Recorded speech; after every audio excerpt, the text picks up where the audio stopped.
sama-sama tayo na gumawa ng isang kasaysayan.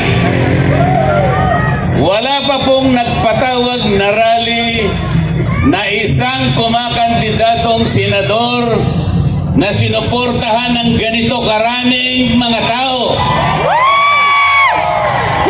Ito pa lamang po ang pagtitipon na kinakitaan ng mahigit 28,000 mga Pilipino na nagkakatipon ngayong gabi. Pero sinasabi po nila, wala daw po ako sa survey. Naniniwala po ba kayo riyan? Mga kababayan, bukod sa pagtitipon natin ngayong gabi, marami na po akong pinuntahan na mga lugar sa ating bansa.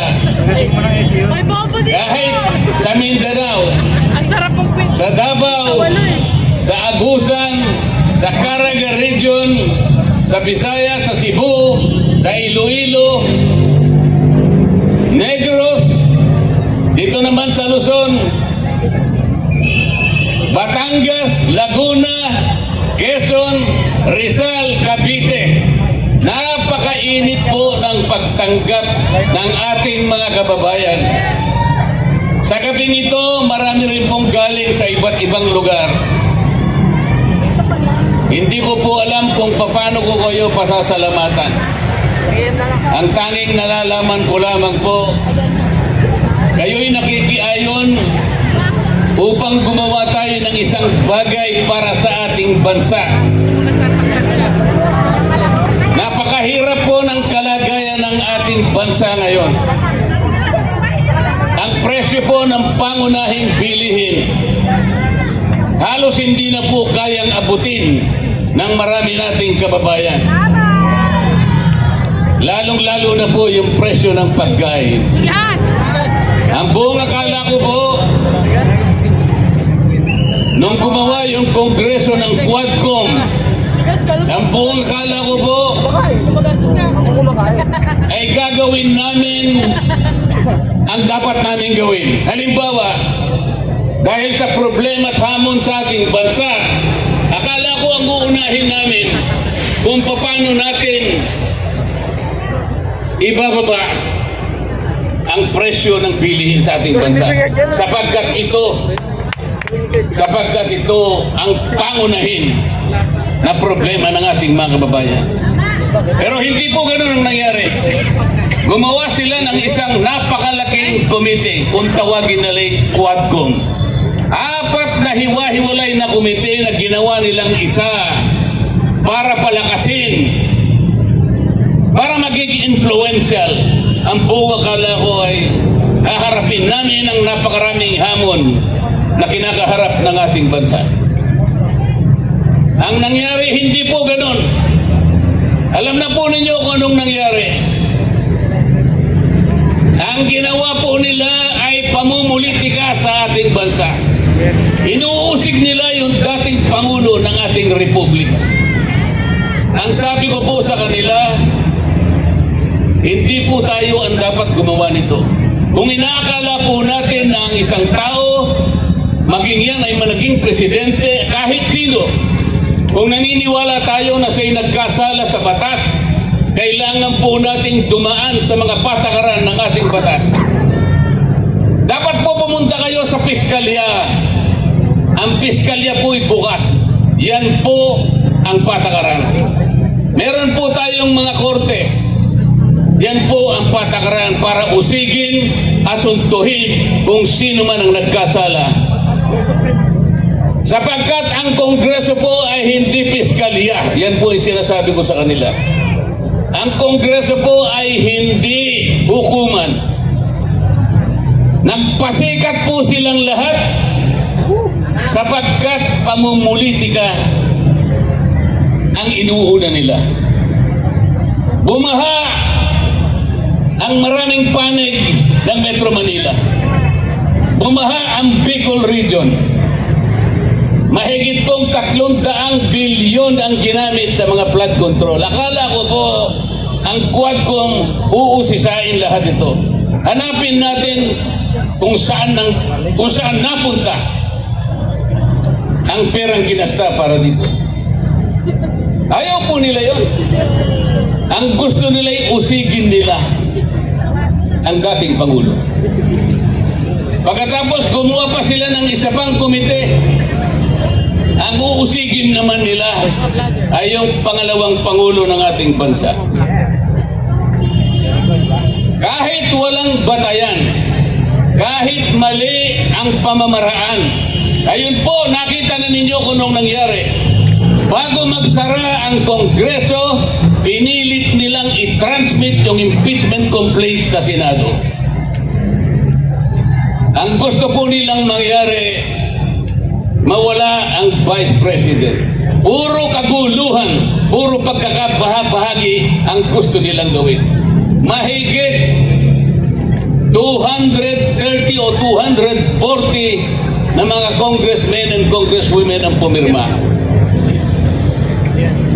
Yun po ang kanilang gustong gawin. Yung magkakabahagi tayong lahat. Ano po ang ginawa nila sa akin kapag sinasabi kong mali ang paraan? Hindi tama ang ginawa ninyong patakaran. Pinagtutulong-tulungan po nila ako. Ayaw naman po nilang makipagdebate ng totohanan sapagkat hindi naman nila kayang ilabas kung ano yung tama.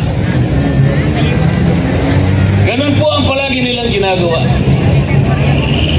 Masama po bang ipakilala ko sa kanila kung ano yung katwiran?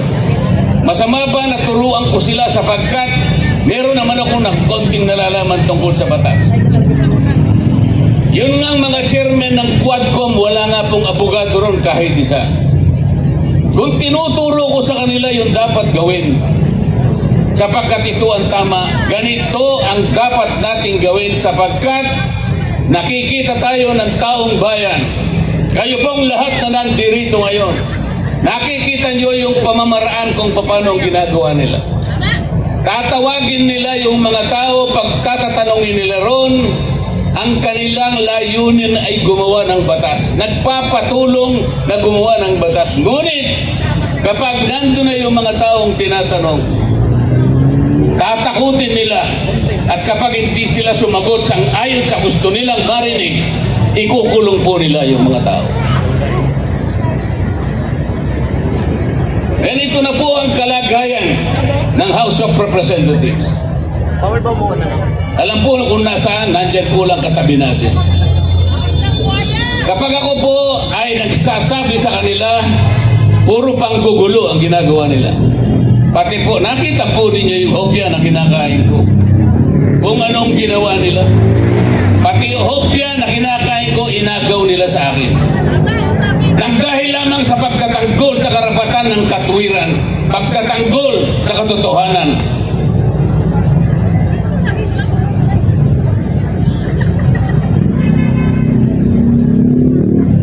Saan po tayo pupunta? Saan po pupunta ang ating bansa? Tingnan po ninyo ang nangyari. Sinuri nila kunwari yung pagkakagasta ng confidential funds ng Vice President. Wala pong problema kung suriin natin kung paano nagasta ang pera ng bayan. Tama po lahat yun. Ngunit ang kanila pong ginagawa ay labag na sa batas. Unang-una, napakarami po ng opisina ng ating bansa ang merong confidential fund at sila din ay tinawagan ng pansin ng Commission on Audit. Ayan po ang Commission on Audit. Nasa tabi lang natin. Alam po nila na sila lang ang merong otoridad, sila lang ang merong mandato, sila lang ang merong kapangyarihan na mag-audit sa pagkakagasta ng pera ng bayan. Bakit nakialam ang House of Representatives? Yun po yung tanong ko sa kanila. Akala po nila ngayon may kinakampihan ako. Alam po ninyo kung anong ginawa nila sa akin. Lahat ng committee po na ako'y miyembro, pinagtatanggal po nila ako. para bang ang gusto nilang gawin ay hindi na ako kasali sa House of Representatives. Alam po ba ninyo, ngayon lamang nangyari sa kasaysayan ng House of Representatives, pati po yung aking allowance, hindi na po nila binibigay. Ganyan na po sila ngayon.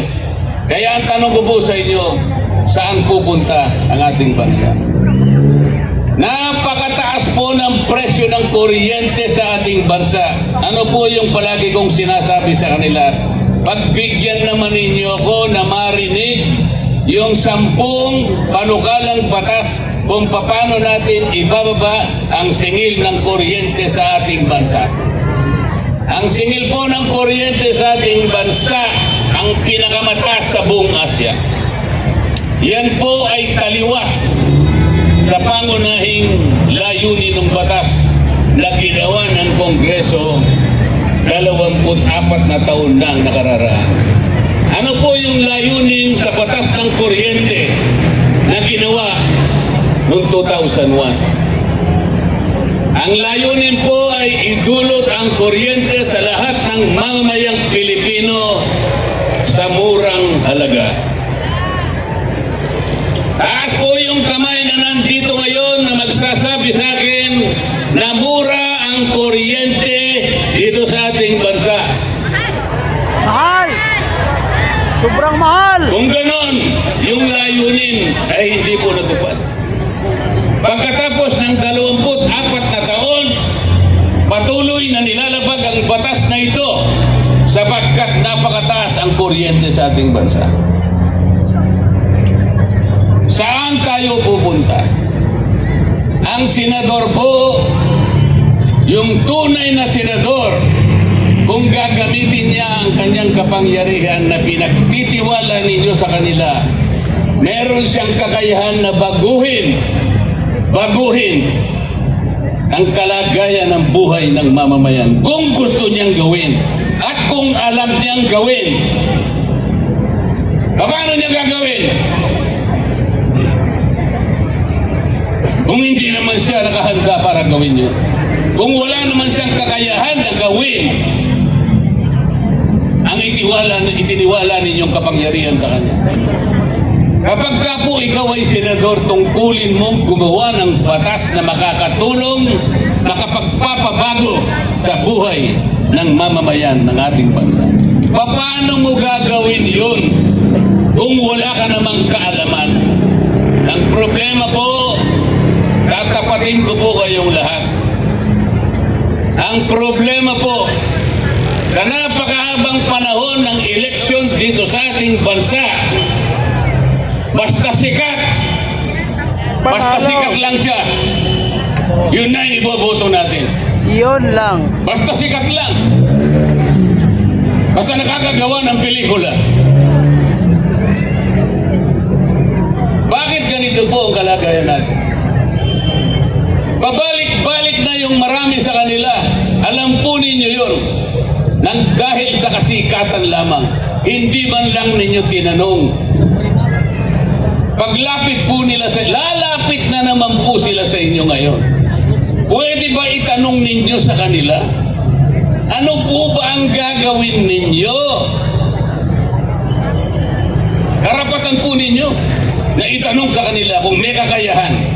Pag sinabi niyang may kakayahan, ipakita mo sa akin. Patunayan mo sa akin na kaya mong gawin. Ito po ang pinaka-problema na. Lalapit sila sa inyo ngayon. Malapit na po. Magsisimula po yung election period sa mga senador Pebrero 12. Sa mga congressmen, magtatagal ng konti. Mauuna yung mga senador. Lalapit sa inyo ang mga senador na yan, nakakandidato, at mga congressmen nakakandidato. May daladalang konting barya na sinasabi nilang AIX. Tupad. Akap. Mga kababayan, ganyan na lamang ba tuwing darating ang isang pagkakataon na nasa inyong kapangyarihan, bakit hindi po ninyo gamitin ang kapangyarihan na yan? Ipagpapalit nyo po ba sa 5,000 piso ang kinabukasan ng ating bansa? Hindi! Ipagpapalit pa ninyo sa 5,000 piso ang dignidad na taglay-taglay ng bawat isang mamamayang Pilipino? Hindi! Pero kunin ninyo. Kasi pera ninyo yun. Kunin po ninyo, pero nakikiusap ako sa inyo, pagkakuha ninyo, huwag kayong magpapasalamat sa kanila sapagkat hindi nila pera yun. Hindi nila pera yun at kailanman hindi naging tungkulin ng isang congressman o isang kumakandidatong senador na siya mismo ang mag-aabot sa inyo. Yun po ay pagpapasikat, pagpapasiklab sa inyo. Nakakahiya po. Kailangang malaman ninyo na kayo po'y iniinsulto nila kapag lumalapit sila sa inyo at ibinibigay yung halaga na kung tawagin ay akap. Iniinsulto po nila kayong lahat. Hindi po namin tungkulin yun. Kailangang malaman po ninyo. Hindi ganon ang tungkulin ng isang senador o isang congressman o congresswoman. Ang tungkulin po namin pare-pareho, kailangan buhayin natin, pasiglahin ang ekonomiya, ang kabuhayan ng ating bansa upang sa ganon magkaroon ng trabaho, dagdag na kita ang mamamayan.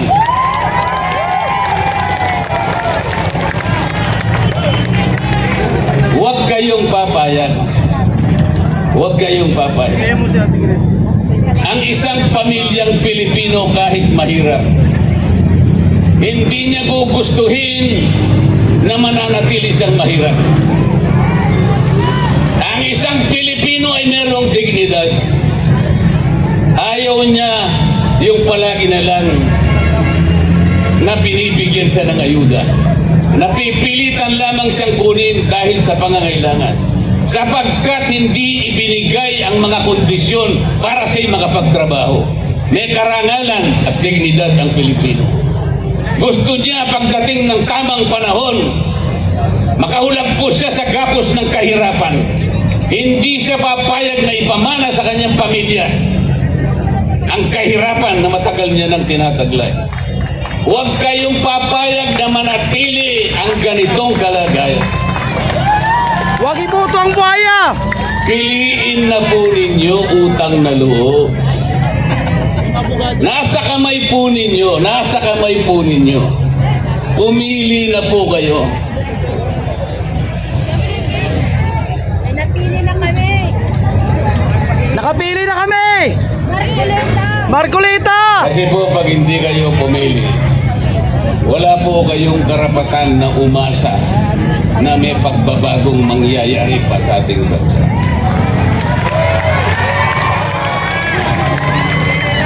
Tulungan ninyo kung gumawa ng isang kasaysayan.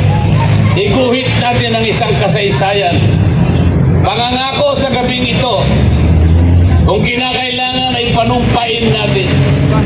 Simula sa araw na ito, gumawa tayo ng magandang bagay hindi lang para sa sarili natin, kung hindi sa ating bansa, sa ating mga anak, at sa anak ng ating mga anak. Huwag na kayong pumayag na yan na naman. Sila na naman. Ilang beses na ba silang nakabalik? Bakit ganito? Bakit ganito pa rin ang kalagayan natin? Napakarami pong magagandang batas na ginawa natin. Wala pong nagbabantay. Walang nagbabantay. Ito pong batas ng kuryente, yung binabanggit ko sa inyo, totoo po yung layunin. Kailangan murang halaga. Bakit ngayon po'y pagkataas-taas? Wala po kasing nagbabantay. Putol na putol! Ang totoo po, kung talagang gagawin lang nila ang mabuti. Imbes na akap, imbes na ayos, imbes na tupad, Bababain natin ang presyo ng kuryente, gawin natin halimbawa. Tanggalin natin ang 12% VAT sa kuryente. Yun! Pagkatapos, yung dating buwis na nakukuha dyan, ang gawin na lang natin ay yung mga kababayan natin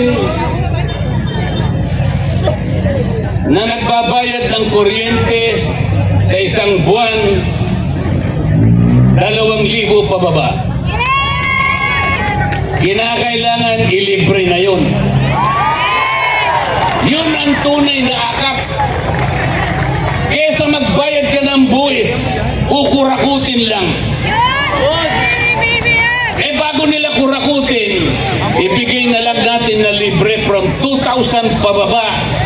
Ibigay sa mga taong ganun ang consumption sa kuryente.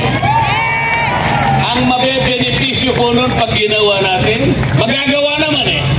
Pag nagawa natin yon, 4.5 million Filipinos na may hirap ang mabebenepisyuhan. Lahat makinabang! Katumbas ng 28 million Filipinos. Lahat makinabang! Hindi yung pupunta sa inyong akap. Ano ba yung akap? Wala namang akap! Sa mga kapus ang kita. Paano po ninyo nalaman na sila lang ang kapus sa kita? Pumunta sa komunidad, umili lang ng mangilan-ngilan at binigyan ng akap. Lahat naman Ayaw tayo na para kapos sa sa mga kita. na politiko! Kahit ako. Bakit? Sa kagustuhan ko lang lahat ng tao sana na naghihirap, bibigyan ko lahat, ngunit hindi ko kaya. Sa makatwid, kahit ako kapos sa kita. Pupunta sa isang komunidad, pipili lang ng iba, ng konti. Paano yung iba na hindi nabigyan? Tama bang patakaran ito? Hindi! Pagkatapos pupunta sila sa inyo, ipakikilala na rin sa inyo na tinulungan kayo. Na para bang gusto nilang ipakilala sa inyo na galing sa bulsa nila yung perang ibinigay sa inyo. Pasalamatan daw si Huwag Speaker! kayong palilin lang sa kanila. Tama! Ni huwag ninyong titingnan. Mga salbahe yung mga yan. Bakit ko sinasabi salbahe? Iniinsulto nila kayo. Huwag kayong paiinsulto sa kanila. Ako ayokong manginsulto kahit kailan. Kaya nilalabanan ko sila. Kaya tingnan nyo yung ginawa nila sa akin. Mahigit na 300 na congressmen, ako na lang ang nagsasalita kung ano yung mali sa amin. Lahat sila ay pare-parehong may projects. Ngayon, umirma silang lahat sa impeachment. Akala ba ninyo ay walang premyo yun? Mayroon! Napakalaki ng premyo. 150 million! Politika ng pera-pera na ang nangyayari sa atin. Maawa kayo sa ating bansa. Maawa po kayo sa ating bansa. Iguhit natin ang isang kasaysayan sa gabing ito. Unang-una, naging kasaysayan na sapagkat ito lamang ang pagtitipon na nakalikom ng ganito karaming mga mamamayan. Wala pong nagbayad sa inyo, may nagsakripisyo pa kayo, ang iba po'y namasahe pa, ang iba'y galing pa sa Visayas, ang galing pa sa Mindanao, ang iba. Wala po kaming maibibigay na pera sa inyo, ngunit ipinakita ninyo ang kahalagahan ng pagtitipon na ito. Salamat po sa suportang yan at gusto kong samantalahin, gusto kong ipaintindi at gusto kong bigyan ng emphasis. Magsimula tayo sa araw na ito. Makikita nila at malalaman nila kung sakasakaling ako'y nandun na po. Naniwala kayo sa akin. Kahit ilan pa sila, kahit sino pa sila, basta sa tama lamang po tayo. Huwag tayong lilihis sa tama. Kahit mahirap, kahit marami sila, ilalaban natin at ilalaban ang katwiran sapagkat yun lamang po ang tanging paraang nalalaman ko kung paano ko magsisilbi sa ating bansa.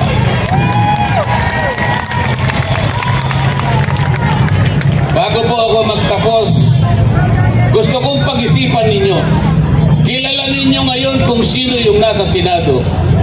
Kilala nyo rin kung sino-sino ang lalapit sa inyo. Mga ilang araw pa ang darating. Huwag kayong mainip at darating sila sa inyo, maninigluhod sila sa inyo. Hihingi ng tulong sa inyo. Gusto kong sabihin ay humanda kayo. Liniin ninyo. Tandaan po ninyo yung sinasabi ko. Kapag inabot nila yung pera na yon, yun ang katibayan, yun ang simula ng pag-iinsulto sa inyo. Kunin nyo. Pero kalimutan nyo na yung mukha ng tao na yun. Yun, tama!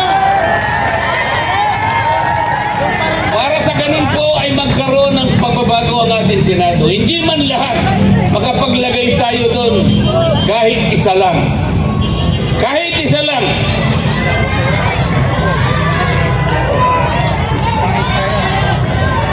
Kailangan po niyong bumoto ng 12. Magpapagod pa kayo? Isa lang ang kailangan niyo.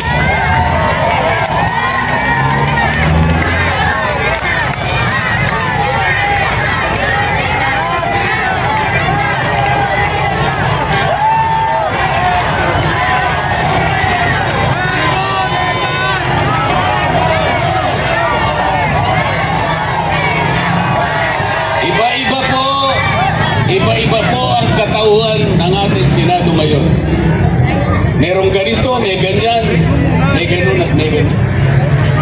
Kumbaga sa niluto, mga kababayan, hindi po ninyo alam kung anong klaseng luto ang Senado ngayon. Kung magluluto po kayo ng putahe, magluluto kayo ng paksiw, alam po ninyo kung anong sangkap na gagamitin ninyo. Alam po ninyo kung anong sahog ang gagamitin ninyo para makapagluto kayo ng paksiw. Kung anong sinigang kaya, kahit anong luto, alam ninyo, kabisado nyo.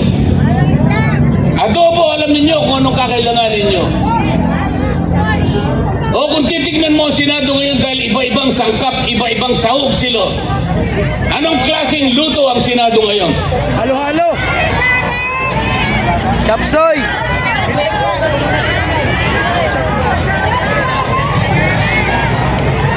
Hindi nyo malaman kung anong klaseng luto.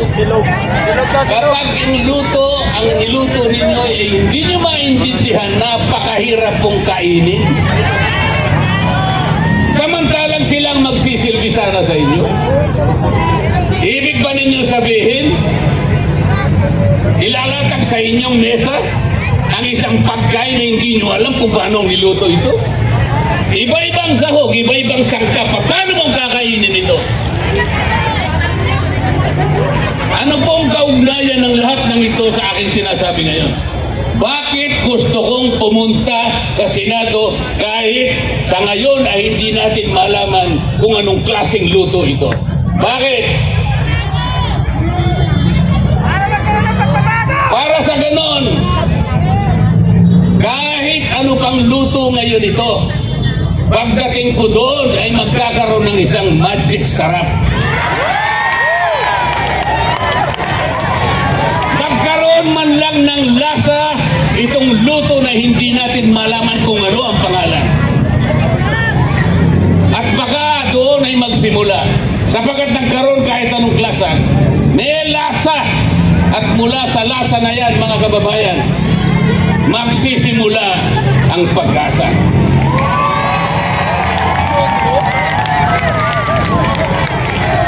Mga kababayan, huwag nating kalimutan ang gabing ito. Kagaya ng sinabi ko sa inyo kanina, gagawa tayo ng isang kasaysayan. Kung kinakailangan, gumawa tayo ng kontrata ngayong gabi.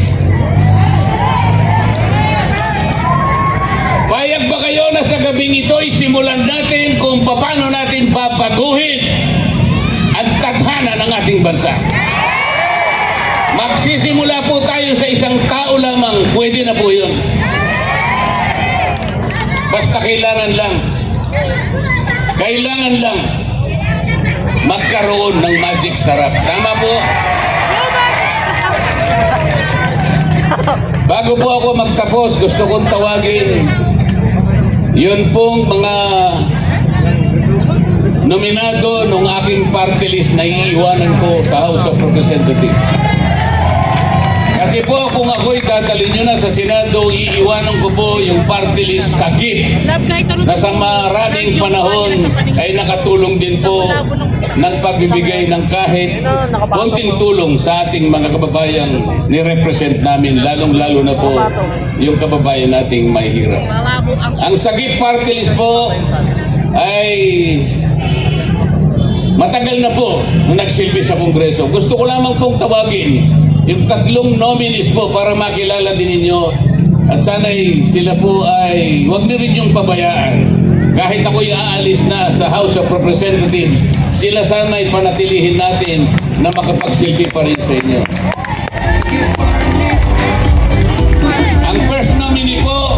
Ang first nominee ay ang aking anak, Paulo Henry Marcoleta.